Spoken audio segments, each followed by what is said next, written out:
జూబ్లీహిల్స్ కాంగ్రెస్ అభ్యర్థి నవీన్ యాదవ్ పై కేసు నమోదైంది. జూబ్లీహిల్స్ ఎన్నికల ప్రచార నేపథ్యంలో బీఆర్ఎస్ పార్టీ లేకుండా చేస్తామని నవీన్ యాదవ్ అతడి సోదరుడు బెదిరింపులకు పాల్పడ్డారు. బీఆర్ఎస్ కార్యకర్తల నుంచి బూత్ పేపర్లు లాక్కొని దౌర్జన్యం చేశారు. ఎన్నికల అధికారుల ఫిర్యాదు మేరకు బోరబండ పోలీసులు కేసు నమోదు చేశారు.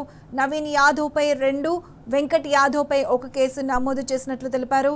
ఎన్నికల అధికారుల ఫిర్యాదు మేరకు బోరబండ పిఎస్లో వీరిపై 351(2), 351(3), BNS 3 సెక్షన్ల కింద పోలీసులు కేసులు నమోదు చేశారు.